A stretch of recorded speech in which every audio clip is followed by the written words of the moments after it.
the Council of Education Ministers has suspended all contact sports in schools with immediate effect.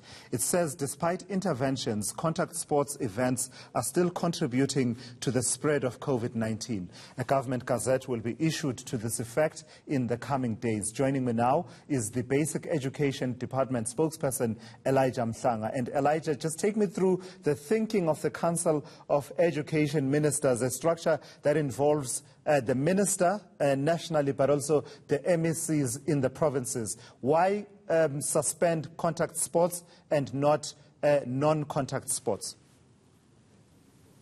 Good afternoon to Lasizwe. Well, we had been monitoring the situation for some time. In fact, since the minister issued a gazette allowing for sporting activities and extracurricular activities to happen in schools. And we have been seeing a gradual increase in the number of COVID-19 cases, all related to sporting activities.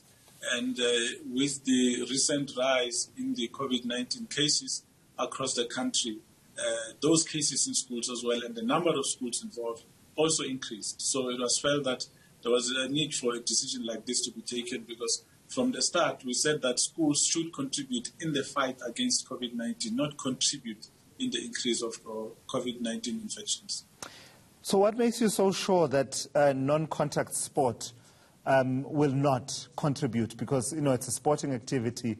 One assumes that it will happen in a context where a number of children will be gathered one way or another. The sport itself may be non-contact, but it might create gatherings of sorts within the school premises. Well, the learners gather every day for learning purposes and nothing happens there because everyone is adhering to the health and safety protocols. They are wearing their masks, keeping social distancing, as well as sanitizing and washing their hands. So those measures are helping in preventing the spread of the coronavirus. But as for sporting activities, the evidence is there. It's very clear that all the learners who have been to contact sporting activities have come back with the virus in a situation where somebody had the virus. So it is clear, I mean, we've gone through all these cases.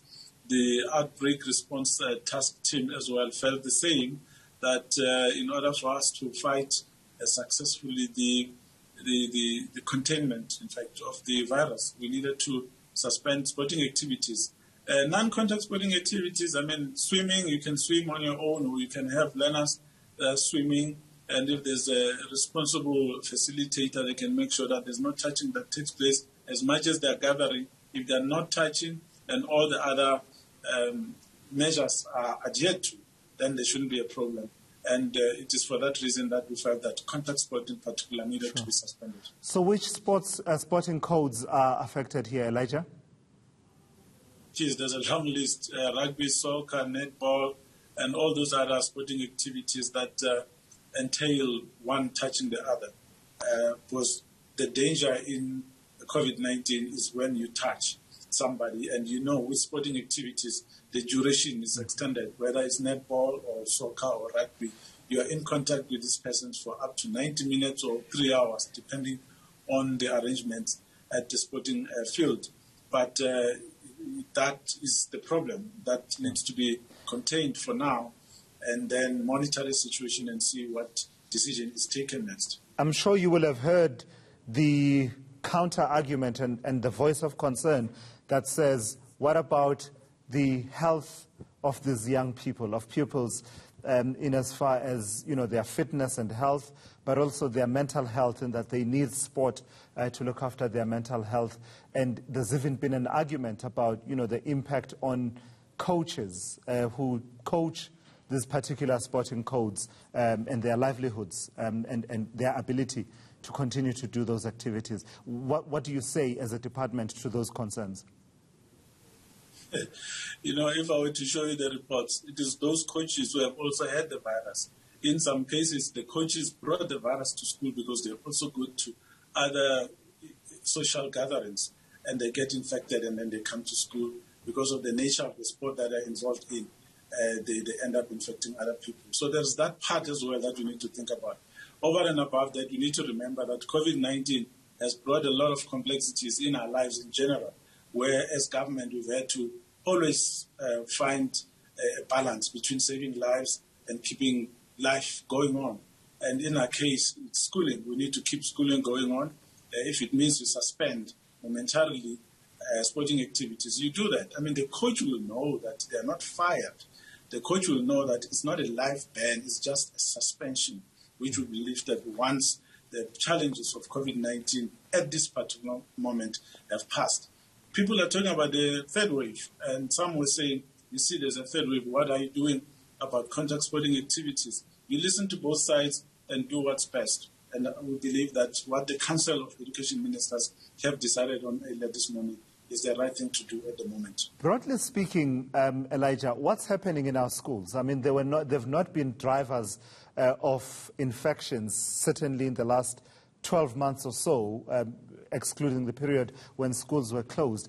But I mean, in the last 7 days, seeing the infections at St. John's College in Johannesburg, Krugersdorp High School, but also 5 schools in the Northern Cape, what's happening? Are we dropping the guard in as far as adhering to the protocols in schools? No, all those infections you're talking about are related to sporting activities and contact sport in particular. In other instances where there's no contact sport, learning and teaching is taking place and there is no problem. On the 23rd of April, the minister issued a gazette in which she allowed for sporting activities to resume. She also allowed for extracurricular activities to resume. Immediately thereafter, we started seeing problems. So you can see that sports have become a risk area in terms of the spread of the coronavirus. That's why it was felt that contact sport in particular needed to be targeted, because that's where it seems the challenge is. And this matter was examined not just by education authorities, by health authorities and emergency services in the relevant cities where work is being done around the containment of COVID-19. So it's a well-considered decision. Yes, some people are not happy, others are relieved, but unfortunately, as a government, you need to listen and do the right thing, and that's what has been done at the moment. So in the greater scheme of things, generally speaking, schools are able to continue with teaching and learning without any challenges, because there is insistence that everybody needs to adhere to the health and safety protocols at all times. All right, Elijah Mhlanga, I've got to thank you for your time. He speaks on behalf of the Department of Basic Education, telling us about the decision that has been taken to suspend with immediate effect all contact sports in schools in the wake of a number of infections that have happened, that the department says from the work that has been done, even with health authorities, actually appears to have a link to contact sports.